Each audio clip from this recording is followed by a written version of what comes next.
सास बहू कहानियाँ। सास की मेहमान। सिमर की सास की सारी जिंदगी किराए के मकान में ही बीती, लेकिन जब बेटा कमाने लायक हुआ तो उसने अपना बड़ा मकान बनाया। क्या है माँ, इतनी लंबी लिस्ट मेहमानों की? गृह प्रवेश है सिर्फ, शादी में तो तुमने इन लोगों को बुलाया ही था ना। अरे बेटा, तुम्हारे पिता और मैंने तो सारा जीवन घर नहीं बनाया, ये सोचकर कि पैसा घर में लगा देंगे तो तुझे कहाँ से पढ़ाएंगे। अब बेटा, घर जैसी खुशी में मैं उन लोगों को कैसे भूल जाऊं जिन लोगों के साथ मैंने पूरा जीवन काटा। तभी वहाँ बहू आ जाती है। क्या माँ जी, कैसी बात कर रही हैं? बुआ जी, चाची जी, उनकी बेटियाँ, ससुराल वाले सभी तो आ रहे हैं। मैंने उनकी लिस्ट सुमन से पूछकर तैयार कर ली है। हाँ बेटा, ये लोग तो रिश्तेदार हैं, इन लोगों को तो बुलाना ही है, लेकिन जिन लोगों के साथ मैं किराए के मकानों में रही, वो मकान मालिक, वो पड़ोसी, उन्हें कैसे भूल सकती हूँ।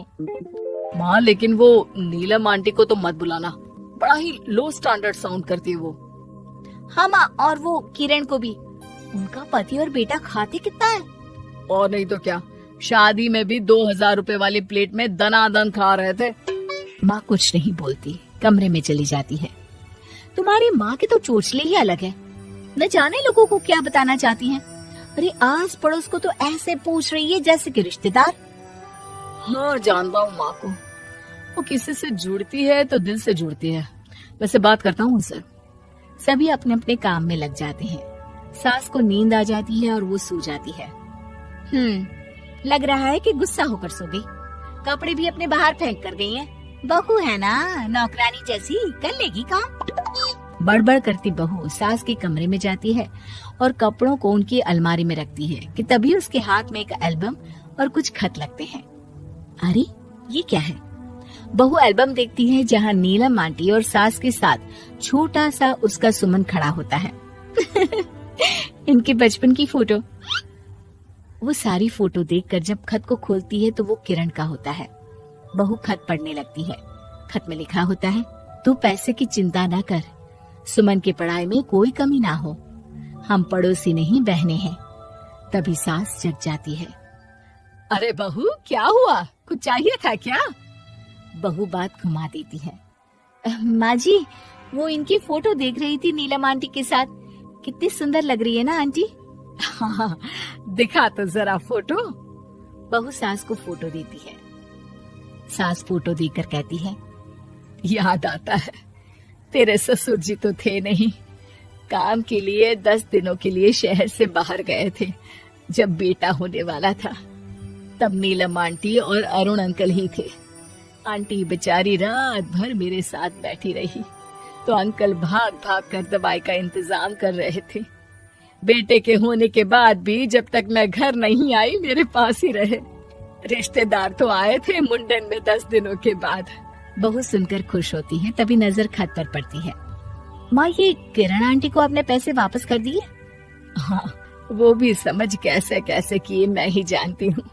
सुमन की पढ़ाई के लिए पैसों की जरूरत थी। रिश्तेदारों ने तो साफ बोल दिया था कि किसी होटल में काम पर लगा दो। कई लोग बर्तन धोने के साथ पढ़ाई करते हैं, लेकिन किरण आंटी, उन्होंने अपने बुढ़ापे के लिए बचाए हुए पैसों को सुमन की पढ़ाई के लिए दे दिए। यानी कि आज ये जो कुछ भी है वो किरण आंटी के कारण ही ना?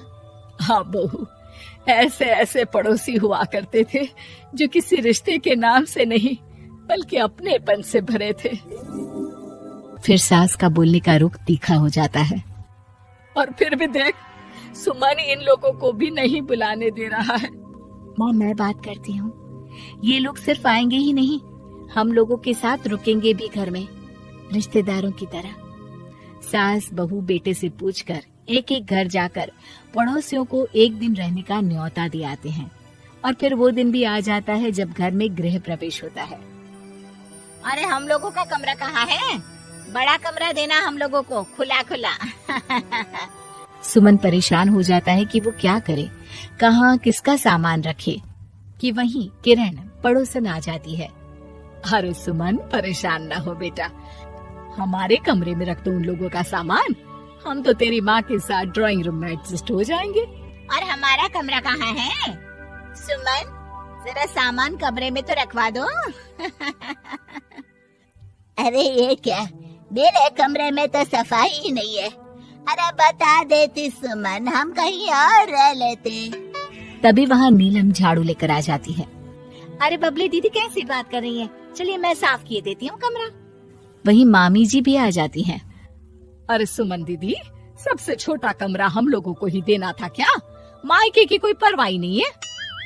वो मामी जी, किरण आंटी और नीलम आंटी की फैमिली एक ही कमरे में है ना, तो इसलिए आप और मामा दो ही तो लोग हैं। तो मामी तो बहू के मुंह से ये बात सुनकर गुस्से से लाल पीली हो जाती है। अरे वाह जी वाह, बहू की जुबान तो देखो कितना बोल रही है। इतना बोलने वाली बहुएं भी होती है क्या? अरे रहने दो, जब मेरी बहन ने ही मेरे बारे में नहीं सोचा तो किसी और से क्या उम्मीद करें। दोनों सामान पैक करके घर से निकल ही रहे होते हैं कि नीलम आ जाती है। अरे राकेश भैया, मैं भी सुमन की तरह ही तो हूँ। आप तो हम लोगों को इतने साल से जानते हैं। हाँ, तुम लोग तो मेरी बहन से चिपकी रही गोंद की तरह। खैर कोई बात नहीं, रहो बड़े कमरे में। तभी अरुण वहाँ आ जाता है, जो नीलम का पति है। अरे भाई साहब, थोड़ा तो वक्त दीजिए, हम सारे छोटे कमरे में शिफ्ट हो रहे हैं। सारे पड़ोसी छोटे कमरे में चले जाते हैं और मामा मामी बड़े कमरे में। बहू चाची के कमरे से बाहर निकल रही होती है कि देखो कैसे बड़ा मकान बनाकर इतरा रही है। अरे जब हम लोगों ने कहा था कि घर बनवा लो, तब तो लड़के को पढ़ाने की पड़ी थी। इतना पैसा रखी थी, महंगे कॉलेज में पढ़ाया, तब बात मानी होती तो सस्ते में मकान बन जाता। बहू आगे जाती है, जहाँ दोनों पड़ोसन भी आपस में बात कर रही थी। मानना पड़ेगा सुमन को, बहुत ही समझदारी के साथ चली। बच्चों की जिम्मेदारी को सबसे ऊपर रखा, रिश्तेदारों के साथ भी पूरा निभाया। नहीं तो आजकल के रिश्तेदार, अरे सुमन के लिए तो हम हमेशा ही खड़े हैं। बहू तभी मामी के पास जाती है, जहाँ वो मामा से कह रही होती है, बस अब आ गए इसके घर। अब तो ये रो रो कर भी बुलाएगी तो मैं ना आऊं। कैसे कमरे में रखा हम लोगों को। सुमन भी ना किसी काम की नहीं है। बहू सभी को देख समझ रही थी, रिश्तेदारों के नखरों के बीच पड़ोसियों का प्यार। वो देखकर समझ जाती है कि सास के असली मेहमान कौन है।